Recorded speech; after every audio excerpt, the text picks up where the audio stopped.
Ian, hello. Happy Wednesday. How are you? Hi there, Laura. Very good, thanks. How about you? Yeah, I'm all right. I've just seen the sun's come round, and I'm like, if I can just stay like this for a little bit and talk to me like this, that'd be great. Because Same, same.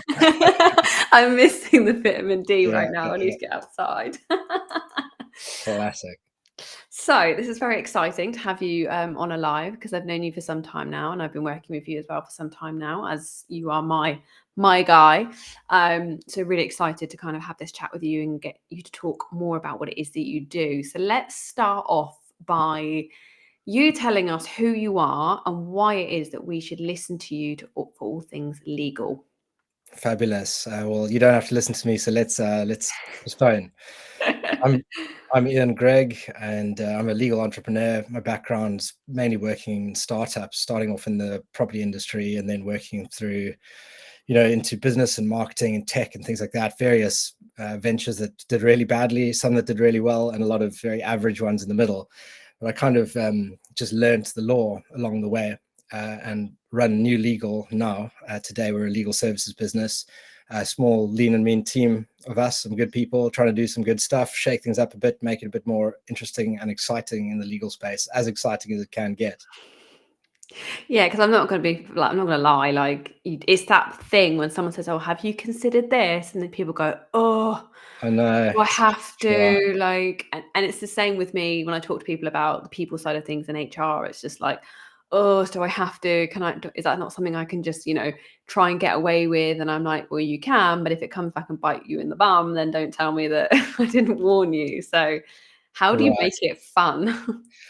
Well, you know what? There's an element of it that's just kind of getting things in place for people, and when they're ready to do it, just get the stuff done. But as far as the brand goes and the sort of global vision that we have, it's just to make it a bit more edgy and exciting. It's about adventure and risk. Legal stuff is about protecting yourself, but it's Mhm. also about enabling you to do things safely so that you can actually, hopefully succeed. And if things don't go according to plan, it's not going to be a worst case scenario. Hopefully it'll just be something you can move on from. So with that in mind, we're trying to create something that looks a bit more like Red Bull. Eventually, it's adventure, people, entrepreneurs going out there trying to make things happen in their lives and business, shake things up in their industries, innovate, or just, work and do the work that they enjoy. If we can make it a bit fun by featuring them and getting more involved with the development of their business and their careers and things as entrepreneurs, in the same way that different brands support athletes or sports people, adrenaline people, that kind of stuff. That's what we're trying to mix into the whole thing, so we'll make it a bit more fun that way. Yeah, and I think you're so right there in that, like, at the end of the day, somebody wants to be left to do the bit that they're good at. They want to run the business, they want to create the product, they want to sell the product, whatever it is. What they don't want to be doing is finding themselves consumed by dealing with legal bits and problems because something hasn't been done in the first place. So I think it's almost an incentive, isn't it, to like make sure you've got the core things down and done and out of the way so that you don't end up having to spend time that you don't want to spend on things like mopping up legal issues. Totally. So we're going to talk about three things today: corporate, commercial, and compliance. And these are kind of three layers that you have said that businesses need. And so before we get into breaking down those sort of things, when we're having conversations today about businesses, are we talking about big corporates, little startups, independents, solopreneurs? Like, where is your sweet spot? So definitely not big corporates. I mean, they've got their own teams and whatnot. This is basically people who are at, not necessarily early stage, but they're looking ahead as to how they can create something bigger, whatever that looks like, and grow a team, have business partners, expand into new markets, possibly go globally, that kind of stuff. So we've worked with mainly people under sort of 10 headcount, so businesses under Mhm. 10 headcount, under 1 million pounds annual revenue. A lot of solopreneurs, a lot of consultants, coaches, ex-corporate people who are, doing the consultancy or coaching gig Mhm. with their, expertise, and a lot of them are under 100K annual revenue. But really, it's just that sort of under a mil level. But at the Mhm. same time, we work with clients who are bigger and are changing things up, innovating, introducing tech, and are thinking about the future for them. And interestingly, we don't have to feel guilty as smaller business owners that we don't have all our legal ducks in a row, because sometimes the businesses that come to us, like, I just did a deal at 250,000, with no contract. What do I do now? Things are a bit funny. So wherever we're at, there's always stuff that could be done. And I can confirm as a solopreneur, I think it's equally as important to have all of this stuff in place than it is for someone who's got a team of, like say, up to 10. And that's kind of how we met. Was I was like, oh my goodness me, I've got this amazing opportunity to work with this big company in America. Like, how do I do this? How do I make sure that I'm compliant? How am I making sure I'm protected? Like, how do I get this over the line? Which was when I sort of sent you a message on LinkedIn and was like, help. and then and then it's just gone from there. So okay, amazing. We're working in the same space then, like you are serving the same people that I serve. So this is great. Right. So which of the 3 C's do you want to start with? The boring one? They're all Right. Yeah, boring, I think but let's just get the compliance one out the way. We all know that we have certain things that we have to do to stay compliant. yeah. Like it's just the way it is. You drive a car in the UK, you need a license, you need insurance. There's certain things that just are a must have for legal regulatory reasons. Understanding what those are helps. If we talk about the bog standard foundational stuff, like what do I need to do to comply?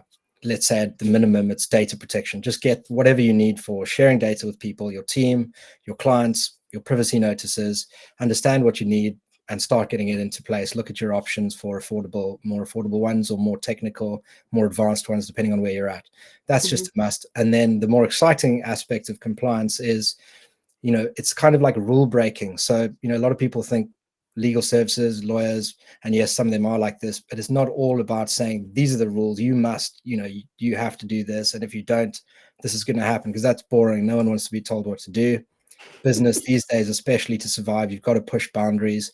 So we don't advise, well, we definitely don't advise them, but we don't advocate any like rule breaking, and definitely not any law breaking.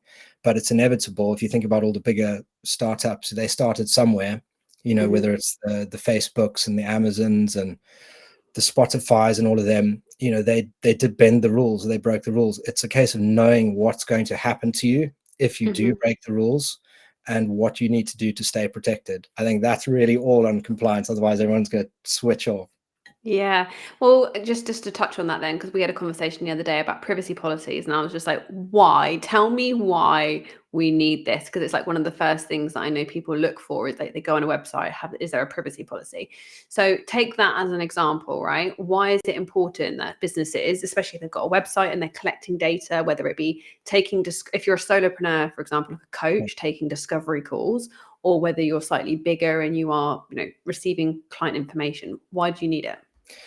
I guess the different ways to look at it, there's, strictly whether you've broken the law, and then you've got the threat of fines or reputational problems, or being, the threat of being reported, and that headache and admin and costs and stuff that comes with that. You've also got the element of contracts will say, they'll have termination clauses and things. So if you may be giving someone a right to end a contract with you if you've broken the law. Broken the regulations and things, even just with data. Not always, but that's something. So it may give someone a get out. And then lastly, it may give someone the ability to use leverage against you. So if you've done something wrong, if someone wants to wriggle out of a contract, or they want to get their way, their bargaining power goes up if they've got something against you. So it's just a case of reducing the ammunition anyone can have against you, making sure that you're not giving people a reason to get out of a contract, and making sure you're not getting reputational damage or possible fines or director, black marks against your name as a director, for example. So it's just one of those things, like if you have it, you hope that you never really need to use it. But if you don't have it and you need to use it, you're going to be mighty annoyed that you don't have it. That's it. Get the best you can for your budget, get it done, get it out the way, and move on, and hope you won't have to think about it again. Yeah, okay, amazing.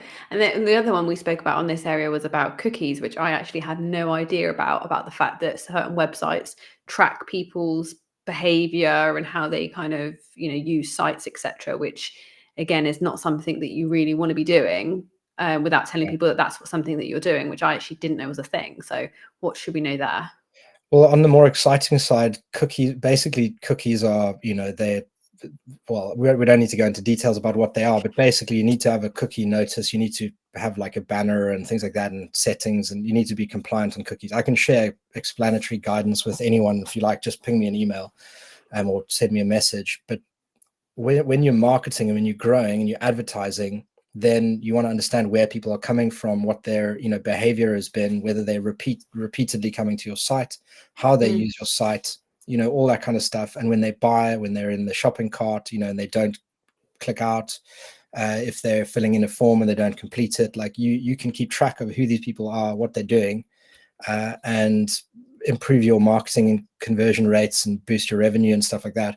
And then just generally, for that, you're collecting data, which, through the cookies, you're collecting their names and their information through the website for privacy and data related stuff. So, and of course, your client database that you collect along with that, and the cookie data and stuff, depending on how sophisticated your operation is. With all of that, if you're not doing it with the right compliance in the first place, and the consents that you need and the notices that you have to provide, then essentially that data has been collected without anyone's permission. So you can't use it for your outreach, your marketing, your email marketing. Well, you can, but you face higher risk of things going wrong. So on the more exciting side, just getting that out the way, with hopefully with like a grow into it policy or understanding of what you could do, because you may not be doing advanced marketing ads and what that sort of stuff at the moment. But if you want to, ideally, you can just do all of it without having to think about it or let anything slow you down on the compliance side or make it more risky than it should be. I just think there's so many people out there that just have no idea about this stuff. Like, I didn't know about it. I only know about it because we've had a conversation about it. Yeah. I just think like there's so many small businesses, especially like whether they're solopreneurs or just going into hiring for the first time and really growing their business, having an online presence, because we all know that having an online presence is what we need to do these days. People just don't know this stuff. So do you have like I don't know, like a checklist, like this is all the things that you should consider if you're a new business? Yeah, kind of. We've got a few. I mean, with the variety, everyone's, if you're listening, your business is going to be different to the next person. So it typically needs some kind of tailored input. But yes, we've got like the essentials, and then it's like subject to whatever you're doing.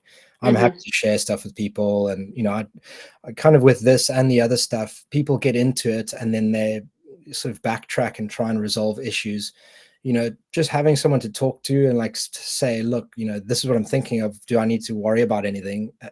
We can answer those questions. It doesn't always mean we're going to start billing people, for that. We just want to give people a clearer understanding. And then when they need help, we can help them.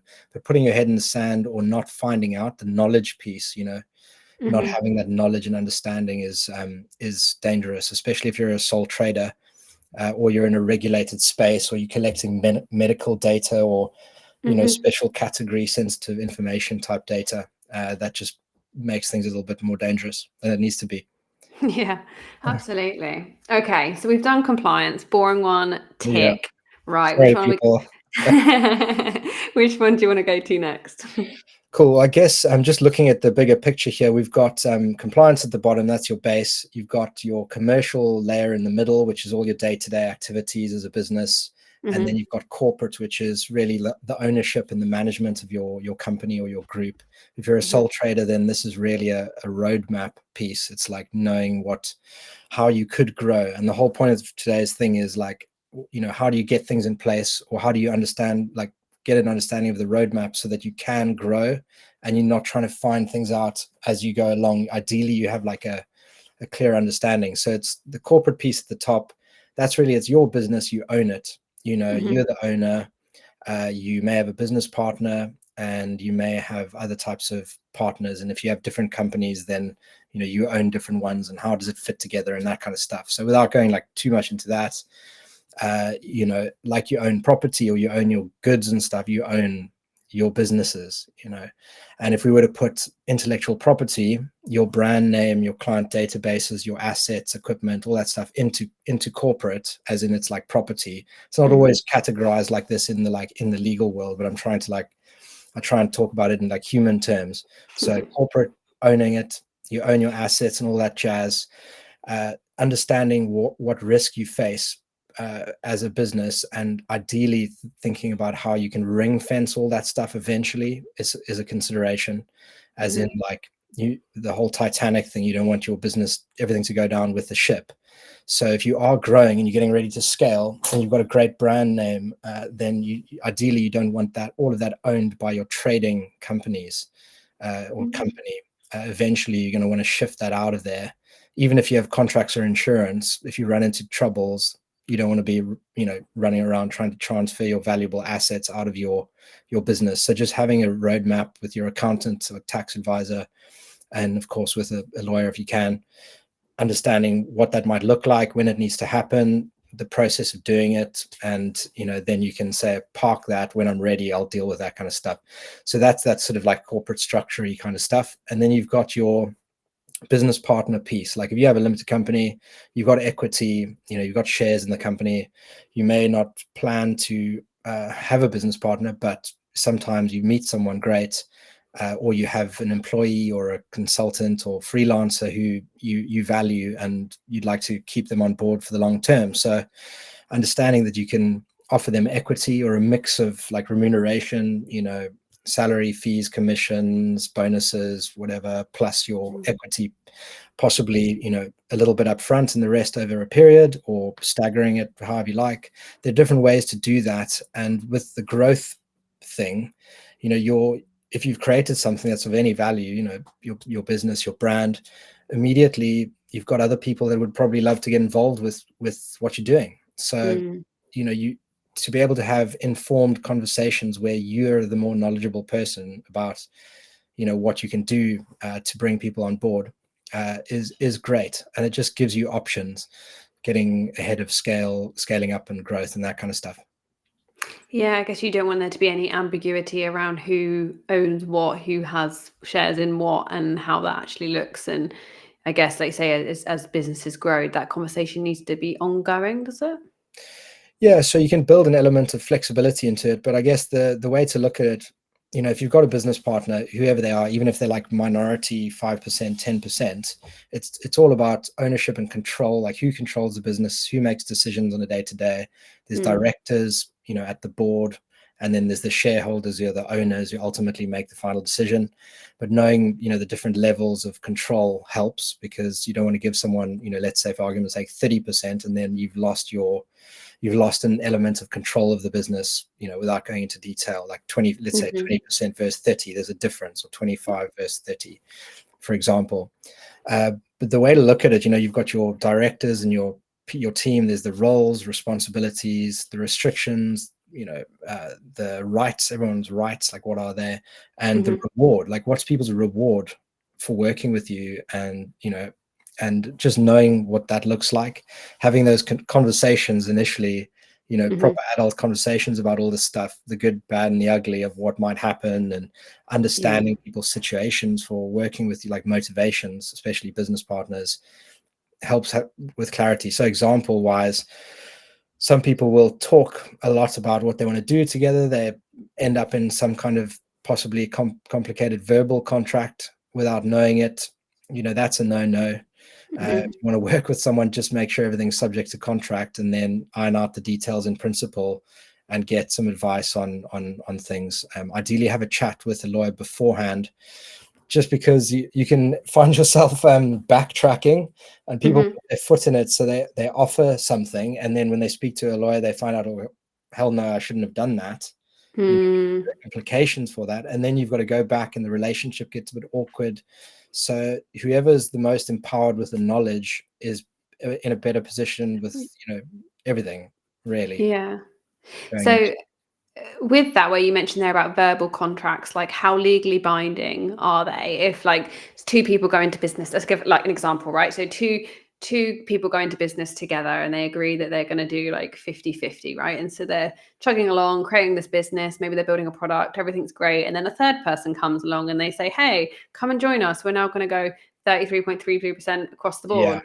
And then one of them, but there's no contract involved. And then something else happens, like, because it's all been verbal, where do you stand? So, I mean, this isn't advice. Everyone is listening. You get it. Everyone needs proper advice for the specifics of their circumstances. And if we're talking under English law here, rarely you can have contracts that are verbal or written or a combination. So you kind of can create a mess for yourself across a whole variety of devices and chat and email and conversations. And then it's like, well, what is the contract? And that's where the lawyers make a lot of money, is trying to work that out, and then everyone loses except for the lawyer type thing. So not good. Basically you can so in order to actually have a contract with someone, you need to meet certain conditions. If those are met, then there is a contract, whether it's verbal, written, or a combination. The tricky thing is, like, are they met? Are they not met? That's always an argument, and someone's always going to say yes they were, and the other one who doesn't want the contract is going to say no they weren't. But if you're talking about a mixture of modes of communication, then it just becomes a bit of a mess. So really it's a case of like ironing out exactly what's going to happen. When you can, for shareholder arrangements and stuff, you can start with a founders agreement, which is basically like, for all intents and purposes, a light shareholders agreement. So it could be like 10 pages as opposed to 20, 30, 50 pages. And that just says, this is me, that's you, let's get together, this is what we plan to do, these are our roles, etc. And we intend to create, this type of venture, this is what it's going to do. I'm still allowed to do a bunch of other stuff too. And then we intend to set up this company, or we start with a company, and we intend to have a shareholders agreement in place in due course. So having something flexible does help, but people sometimes assume that it's going to be like a nightmare to do, or they're too busy. But you can't be too busy to resolve stuff that involves ownership, because it's property. You know what I mean? It's your business. It's not just like fun and games here. Like, you wouldn't just let someone rent or take ownership of half your property without a contract. Yeah. Okay. Yeah, that makes a lot of sense. Can we go back to the bit where you were talking around if you get to a certain size, you want to think about not having your property underneath the trading name, I think you said? Yeah, sure. Can you explain that in like real simplistic terms? Because that one, I kind of got it, and then it went over my head, and I was like, I'm going to ask you about that. Cool. So if you imagine like Apple or Virgin, or any type of brand, Facebook, Meta, if we wanted to sue them, their brand name isn't really at risk. It's just whatever company they were using to do business with us, and that'll be like an operating company or like a trading company. That's just a shell, really. Got it. And that is the one that you work with. So if you work with any small group, it might be like 3 companies. The one that they do business with and provide services and things, or supply goods or products, that's the limited company that purely enters into contracts. And then they've got their brand and their assets sitting in another company somewhere else, like a holding company, or some kind of ring-fenced entity. And there comes a point where, like, basically as you do business over time, you pick up more and more risk. It's like a snowball, because things can go, people in different countries, it differs, but in the UK, you've got like 6 years to bring a claim against someone. So that kind of like trails behind you. So eventually, like, when you can, shifting your valuable stuff out of that entity is a good idea. I understand. Okay, fine. Yeah. So if you were going to sue Apple, Apple's brand wouldn't go down or anything like that. It would just be a claim taken against the limited company in which they trade under. That's right. Unless you were to wipe out the whole organization. How do we do that? I'm joking. Do something pretty naughty there. That's happening. Okay, amazing. Cool. So that is kind of like the commercial side of things. And so the squidgy bit in the middle, you have down as that was corporate, wasn't it? Yeah. And then the commercial element in the middle. So is this like the chunkiest bit, would you say? Yeah, this affects most people. This is, general trading. As a business, you do marketing, sales, marketing, your website, your team, your products, digital products, physical ones, goods, services, supply of services stuff, outsourcing, subcontracting, collaborating, and all of that jazz, licensing of your stuff, workshops, just anything you could think of that you do as a business person, that your business does. That's the stuff and the meat of it. And there's a lot of contracts that you could have. Do people have them? Most of them? Probably not. But it helps to know what those are, and some of the more important areas, some of the implications of not having them, which I can go through, and I hope to support people. Yeah, I was going to say, if you've got a couple of examples of like where this has gone wrong for people because they've not had the right things in place, I think that's always like a powerful message. Yeah, sure. So the key thing that a contract does is limit liability. Mhm. It just caps your liability. It's not always like completely effective it's not always very simple, but the objective of a contract is to say, hey, if certain things go wrong, I'm not responsible, I'm not liable beyond a point. Mhm. When you don't have a contract, or you don't have that clause done properly, then you're wide open, for want of a better term. And that's where, any sole traders listening, that's where you've got to make sure you cover this, because otherwise your personal assets and all that jazz are at risk. But Mhm. contracts, that's what they do. They cap their liability. The classic example of things that do go wrong is, like, you think maybe you fail to attend on the day and you don't do X for your client, or you don't hit the deadline. Without the right clause in there to do with this stuff, you could be responsible not only for, like, replacing yourself, like this, so they find someone else to do it, but the knock-on effect, the Mm. consequences of that. So that could be they were about to run an ad campaign, or they needed to do something for one of their clients, who then needed to use that for one of their clients. If you're looking at like an agency thing, or a supply chain of sorts, Yeah. and then you could find yourself where your job was 10 grand, you didn't do it, and next thing they say you've caused $1 million worth of loss, type thing. Ouch. So that's Okay. really like the core, that's the essence of a contract, in my view.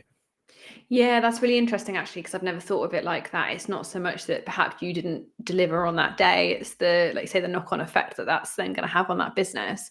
And so if you don't have a contract in place, they can then come after you and claim for that money, essentially. That's it. And then this is like overly simplified, but that the short answer would be yes. Yeah. One thing that I find really interesting is, like, who is responsible for setting up the contract, right? So is it the big company that you're going to go and contract for, or is it you as the contractor, or does it not really matter? Well, I mean, best practice for anyone is to use your own contracts. Mhm. And if you don't, then to make sure you check them over, because the deal you think you've agreed with someone isn't necessarily the deal that's reflected in the contract. So we Mm. can talk. I can say I'm going to do X, Y, and Z for you, and you think that's great. I send you a contract. My contract says X, Y, Z, and also there's A, B, C, D, E, and you Yeah. you don't understand that, but those extra things have implications. So anything from like an NDA to a client contract, services contract, just to do it yourself. Mhm. You know what's in there. It's your terms. If they want to negotiate, you're starting from your starting point, which is safer, and Mhm. hopefully they just agree to what you've got there, really. Yeah. Okay, that's interesting.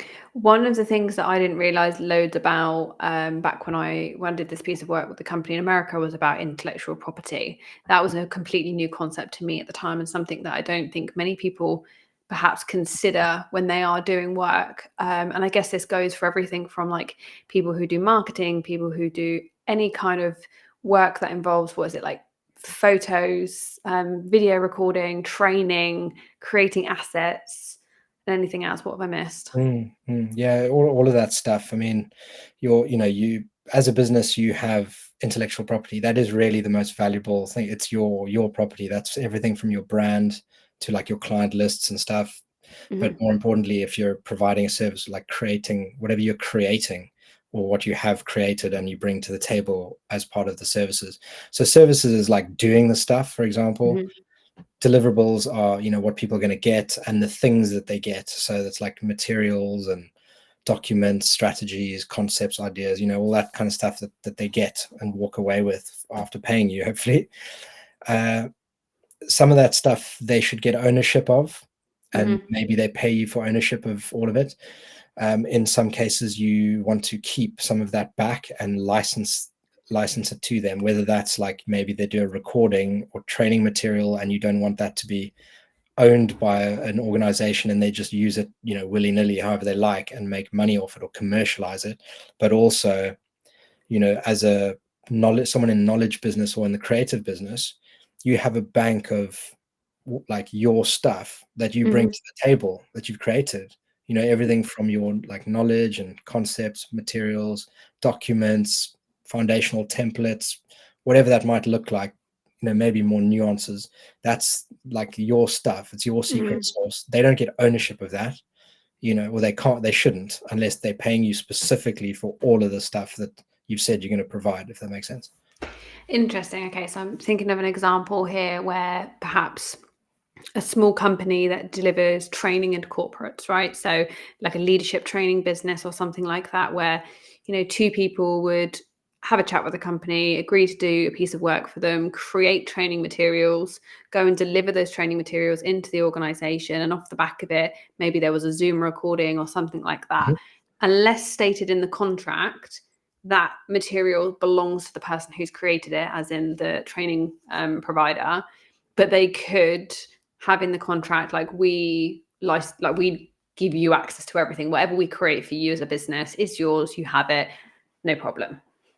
Yeah, that's right. So you can basically agree whatever you like. Mm. On the license side of it, you go do that stuff. They can use the materials in the way that you allow them to, and you may say, look, you can use the training materials for 1 year globally, or maybe it's 2 years for your UK headquarters only, Mm-hmm. 3,000 employees, or however many downloads or views, you get 100,000 views and then you pay for more than that. Like without getting complicated about it, depending on what it is and how valuable it is, you Yeah. can put a price and negotiate different terms for everything. It's interesting, isn't it? Okay. Yeah. I think that's just one thing that I really didn't realize. I was like, oh, yeah, I'm just going to create something for someone and it's just they can have it. And you were like, do you want them to have it or do you not? Or like, how does it work? So, yeah, that's another one that I think's not thought about much. The other thing that I've come up across, that's really poor English. What? Another thing that I have noticed a lot is the amount of coaches and consultants that don't have contracts whatsoever. So they will go and sell their services to individuals or businesses, be paid thousands of pounds, and have absolutely no paperwork Yeah. behind them whatsoever. So, what are the consequences of doing that with regards to being a sole trader versus a limited company? So, what would be the difference? Yeah, sure. I mean, we've covered quite a lot of the different things. It's just there's two things. There's technically, like in law, like what the technical position is if something goes wrong in a certain way, and let's say you're responsible, like Mm-hmm. what legally or contractually or compliance wise, what's the situation, who owes who, what are the damages and losses. They can be quantified and you can calculate it, and that's what lawyers do. And Mm-hmm. then you've got the like stuff that's kind of out of your control, where you may have done everything right but someone still chooses to give you a hard time Mm-hmm. with something because, or for whatever reason. So you may be in the right but they have more money and can give you a hard time. So you can only do so much, and that's what you need to do. And then the stuff you can't control is the additional risk. As a sole trader, you don't really deal with that additional risk very well if you don't have a contract, because you're just wide open. As a limited company, you deal with that, all of that stuff quite well even without contracts, because you're limited. But if your business has any value, then you're going to want to protect it with a contract anyway. Main Mm. two things, like in summary, really, it's like sole trader, no contract, very dangerous. Limited company, less dangerous, but still your business faces a lot of risk. And insurance is great, essential, a Mm-hmm. variety of different types of insurance, and that's going to help as well. But yeah, contracts annoyingly are something you And need when to you say that you're wide open, so as a sole trader, if I was a sole trader and I worked with a company and I did something wrong and they were like, Laura, we're going to come and sue you for like, I don't know, 20 grand. yeah. Because I'm not behind a company, a limited company, they can come for my personal assets, like my home and things like that. Is that what you mean? Yeah, so if it's contractual and not compliance, because there's a slightly different element to it, but for contractual breaches or problems, then they can sue you. And if you don't pay them, or you don't, do what they're asking as part of like litigation or that sort of the legal process, then they take you to court. They'll Mm. try and win. You defend yourself if you can, or you have to close down. Well, you can't close down as a sole trader. That's the problem. So you have to deal with it. uh, Mm-hmm. and that can be expensive, unfortunately, which is one of the things we're trying to do, is actually bring down those costs, but that's a separate conversation. uh, so yeah, you're on the hook as a sole trader, so they'll sue you if they win. they get a judgment against you, and then they enforce that judgment and recover them, money. If you can't pay up, basically they have to enforce it against you, and they'll go and get your property, jewelry, house, So you might have a CCJ or something like that, a court. CCJ, and then they'll just bankrupt you if you can't afford. So you just go bankrupt. Wow. If you can't cover it, then that's something that can happen, and unfortunately that just is a blacklisting, really, as someone who may want to get back into business, get mortgages, loans, credit. I haven't heard of many people, not in my sort of like within my knowledge, who have ended up in that situation. Like, thankfully. Thank God. Yeah. It doesn't always, it happens though. But I think it's important to highlight the difference between the two, because then if, like where I am a limited company, they're not suing me, they're suing the limited company. And then if anything goes wrong, you would just fold the company, right? And then Laura Allen gets to walk free. Walk free. Walk free. You can't take me. Well, yeah, I'll tell you something now, if it's something to bear in mind. So that was contractual. So then there's compliance. Like, how are you breaking the law by doing something? How bad is it? Is it a slap on the wrist? Is it just annoying to deal with? And maybe if someone posts about you doing something online, that's not good. But if you're doing something in like medical technology, where there's confidentiality, well, the confidentiality piece is a separate one there, but if you by mistake steal copyright or do something where there's like criminal things involved, someone who contacted us for help, and I thought something was fishy, so we didn't get involved, thankfully. Found out that they got a prison sentence, which was suspended. But that's an example of something that went horribly wrong on the compliance front, where there's criminal procedures involved and whatnot. But yeah, that probably doesn't affect anyone here, although the confidentiality. Not me. I'd never do anything wrong, would I? Yeah, definitely not. So yeah, I don't like talking about this, just because I'm not into like fear mongering, and it does scare people. But it's just one of those things, like, you hear it, bear it in mind, move on. But the thing for a lot of people in knowledge business is intellectual property and confidential stuff. If it's secret, if it's secret stuff, if it's copyright, it's IP, you can't mess around. If you were previously employed and then you move on to do your own gig, you have to be very careful about that stuff. And then also, if you have restrictive covenants in your contract, when you are a consultant working for your client, there's stuff that they're going to lock you down on confidentiality, and they're going to restrict you from doing stuff with competing organizations. So knowing what that is really important. And that's kind of like, it could be a compliance issue if there's like any theft, they think people's taking anything, and there could be some contractual stuff, a breach of confidentiality, for example, a breach of non-competes.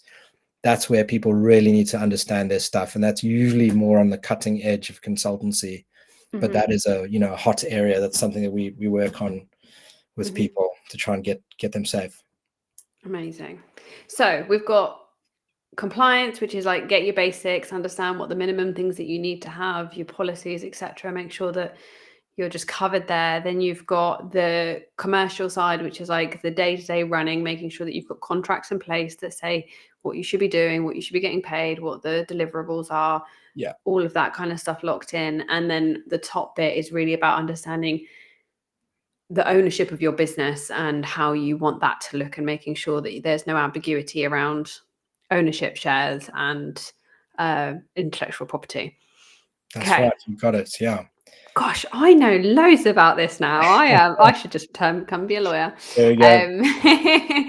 So what else do you guys do at New to kind of like help support like founding businesses and stuff like that? Like, what do you love getting involved in? So, I mean, we're really stoked to just get involved with what people are doing and hopefully enable them to take things to the next level.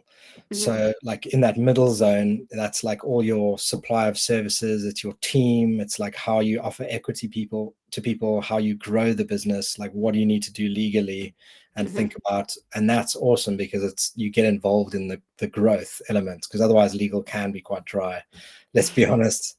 So that's awesome. And then on the corporate side, it's like, can we get your business partner stuff sorted? Like, are you going to raise any money? What might that look like? all of that jazz. What's your IP? Like if you're developing some IP and stuff, how can you monetize it and commercialize it and stuff? So that's really awesome. And then compliance, yes, we do that too, but don't talk about that too much. But yeah, some of the in the middle, it's just like, anything from like referral contracts and like referral agreements, introducers, advisors, everyone who might get involved with your business. Quite a funny one, actually, as an example. People don't have contracts sometimes for referrals, for like referral programs. And it's like, you agree to pay someone 10% if they introduce you to someone. What if they use spam and they introduce like all of your potential clients to you, via email or something? There's slight like nuances with what an introduction is, but having at least stuff that says like, you may not do X, Y, and Z, you may not use mass outreach or advertising, because someone could theoretically I could introduce you to the whole of LinkedIn if I had the right tools to scrape everyone and ping them an email on your behalf type thing with you copied in. You can So do that if you want, by the way. Like, just send it out to the like, billion people with, I yeah, work with should try. I work with small business owners with teams of 2 or more. Go big or go home. Yeah, Should exactly. try. Yeah, that kind of stuff. And so the bigger vision for New is to shake things up a bit. We want to make like really high quality stuff, like high quality contracts that are like more like products, really affordable and easy to use, simple to understand, speed up contracting processes, improve conversion rates, because some people bail out when they see an archaic Shakespearean document. So that kind of stuff. And then lots of free stuff for startups. We've got a membership, and we're going to load that up with like the highest quality templates you basically can find on the market, essentially, to the point where we'll eventually offer that to law firms too, to give people an idea. It's not like Rocket Lawyer or the other businesses we probably all know about. It's like super epic stuff with a tech element to it, bit of fun mixed in, community, clinics and all that jazz. And yeah, that's kind of what we're going for, with a bit of a Red Bull vibe, something exciting. Yeah, I love it, because you've got experts and stuff that come in and speak with your members, don't you? And like your membership itself, and get people the help and support that they need to grow and scale, right? That's it. Yeah. As much as people don't always want to know, they don't want to hear from others. They just want to do their own thing. But Yeah. we've got the option there for people who are trying to do, what it takes to take things to the next level. I just think you have to immerse yourself with other people if you're in that space. Like, you're not going to get anywhere by siloing yourself and having your blinkers and not looking to see what other people are doing, because, Nope. as much as important as it is to do the stuff, like, what if you're trying to just look forward and go this way, and actually the person to your right is doing it twice as quickly, like, and you're missing understanding what they're doing. Just the same as you'd want to know if someone's like that far back, you want to be like, well, Yeah. what's going wrong for them actually? Because maybe I want to make sure that I don't do whatever it is that they're doing. So having that community and being able to bounce off of other people, I think, is so important. Yeah, especially now, just because of how so much is changing and different industries are shifting in different ways. You can learn stuff from someone else in another industry. A lot of the people involved in tech is, not everyone's interested in tech, but there's a lot to learn from people there. So if we can mix creative, tech, financial, there's a lot of cross-pollination, business partnerships, collaboration opportunities, but mainly it's a learning piece. It's upskilling, and then hopefully getting more clients, growing your business, and just we'd say, well, then you can talk to us about the contracts. I like what you're doing with the branding and stuff, because I think the reality is it is just one of those topics that's a bit of an eye roll, isn't it? It's a bit like when people introduce themselves as accountants, when I go networking, they're like, yes, I know, I'm another accountant. Like, because people just like, they don't get as excited about it. But actually, if you can bring your personality and your brand into it, that's what's going to help you stand out, and what it is that you stand for. And I really like that you're trying to, and well, you're not trying to, you are offering, like you say, high quality stuff at a more affordable price, because for people who are just first starting out and, they've scraped a few bit of money just to get a website going or something like that, to then say, oh, by the way, you need to spend like £400 on a contract. They're just not going to do it. Not when they don't have the influx of clients coming in. That's the thing. Working on it, each day at a time. We'll see how it goes. But yeah, no, it's good stuff. I think, I'm really excited about everything. It's not easy, to have a startup and to try and you know, like get market share, or to even just get more bigger clients or better paying clients Mhm. on a regular basis. You have to put so much time and effort into it.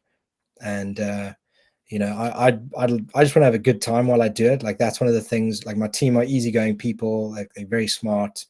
I'm all about like trying to create an easygoing culture, but where people are like, they can just get on with their stuff, make money if that's what they want to do. Ideally, we'll have the travel element, and we want to go global. So if we can help our team do that, and then Mm. hopefully, who knows, maybe we can do stuff abroad and clients can come along. But there's more that can be done, in my view, in business than Mhm. like traditional stuff. And yes, the 4-day work week, new ways of working, remote work, and that's all well and good. But I think there's something more, and we're kind of looking towards what that is for people. This sort of like new model, not just the Mhm. legal, but it's like the new way of working, the new sort of the future. Not to sound all like weird about it, but that's what we're working on. I like it, the future. What kind of got you into doing this in the first place, if you don't mind me asking? Like, how did you really end up here? Yeah, sure. So started off property in the property industry, running building sites, ended up setting up my own companies and managing a portfolio and helping people buy and sell properties in London, and then got into like property viewing and property videography, Mm. architectural photography at a few different businesses. Then a prop tech company, which didn't have much tech but managed to work, and exploded and then imploded, and nightmare, but also really exciting, and just got the taste for like what entrepreneurship looks like when you're doing really well, but Mhm. also what happens when things go badly. So I learned property law in my spare time. I learned business law along the way as well in my spare time, and basically became like the problem solving dude. At the startups I was working with, it's like, well, Ian can do that, or Ian, so I looked at it and eventually started helping people get money back from tradespeople or other business people, dealing with solicitors, barristers, everything from like, fraud related stuff through to like lighter, should we call it, like more lighter contractual disputes. And then, Mhm. loved all of that. But I was more interested in like the innovation side of it, and so I pivoted and did law school and an MBA, because I don't have a corporate background. So I was a little bit light on the like how to grow a multinational type thing. Mhm. So I did that whole piece, got halfway through my training contract to become a solicitor at a really cool firm. And I realized I wasn't like the best employee. And as much as they were great, I needed to do my own thing. So I left and set up new 3 years ago. And yeah, just been working on that really ever since. Amazing. Bad employee, that's hilarious. I think, yeah, some people are just not meant to be employed and have that kind of that entrepreneurial spirit in them. And I guess where you were obviously studying sort of later in life, right? I don't know how old you are, but like it's not like you went to uni and then like did it there and then started. Like you kind of went around and had a different feel for things first. Yeah, totally. I, it was I didn't get very good grades, let's be honest, with law school or the MBA. I did all right, but like I don't learn, and I don't find it easy to do it the traditional way. But I Hmm. passed, and I learned about the stuff that I could do like practically, like the very important areas I learned about. And if that meant I almost flunked some of the less relevant areas, because let's be honest, like an MBA is not going to teach you in Hmm. reality how to do anything, and law school, half the time you're learning about stuff that's irrelevant. So I just Hmm. ignored that as best I could and focused on like pure commercial, pure corporate, innovation, M&A, financial services, innovation. So I said that, and legal services. And that was like a fusion. And that's, people ask me, should I do an MBA? I'm like, well, I don't know, maybe not. Bit of a waste of money and time. But if you're going to do something, like, you can crash course it, and Mm. you could probably crash course something you want to do in 6 months, and you'll be a weapon, Yeah, without an absolutely. MBA. I don't have an MBA, but I did a post about it a little while ago that I feel like I have all the experience that I needed from spending 8 years working at Boots, and I ended up in one of Exactly. their biggest stores, managing teams of 200 and learning how to, it's like, and as well in my HR career, I ended up doing all like business fundamentals, finance fundamental training and stuff like that. Mm. And so last year I looked at what is involved in an MBA qualification, and I was like, well, I've done that, I've done that, I've done that, I've done that, I've done that, That's the I've done thing. that. I was like, there's no point in me spending this money. So Yeah, yeah, I'm going to do a master's in neuroscience and psychology instead, because nice. why not? Yeah, well, that's something you crash coursing that could be a bit tricky to find the materials and stuff. So Yeah, it's a no, slightly different story. definitely. So before I let you go and crack on with your busy day, what else do we need to know? Is there any kind of last words of wisdom that you want to leave for small business owners, scale up startups, independents, solopreneurs? Yeah, sure. I mean, this might sound like common sense, but it's something that people make the mistake of quite frequently. Is there's consumer stuff and there's business stuff. Like B2C is quite different to B2B. Mm-hmm.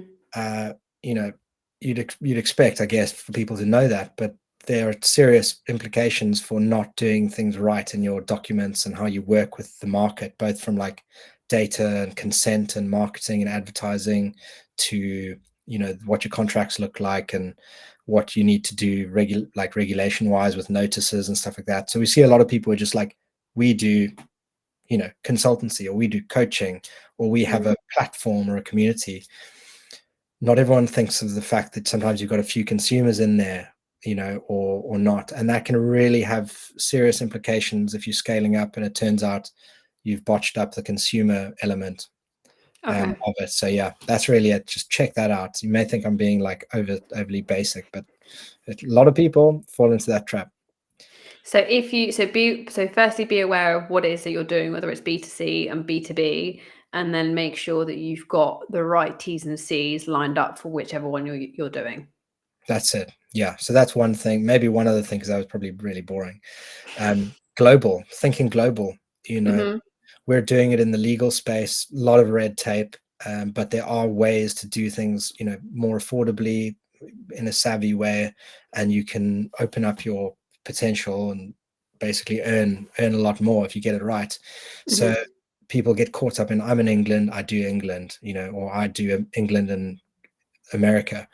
But Mm-hmm. as a person, as a professional or a business person, you have something to offer, and there are markets for you abroad. So Mm-hmm. don't rule them out. Nice. Amazing. Ian, where can people find you? Where should I send them? Where shall I tag for you? So new-legal.com. That's newlegal.com. And I'm on LinkedIn, Ian Gregg, floating around on the internet. Find you daily on LinkedIn. Yeah. Sometimes posting surfing pictures and videos and the occasional pineapple shirt. Yeah, more of that would be good. Yeah, thanks Um, for having me, Laura. Awesome to see you. And thanks for everyone who's listening and all that. no, I appreciate it. I'll pop this up on YouTube so people can play it back. And yeah, really appreciate it. Thank you, Ian. Epic. All right. Sure thing. Bye.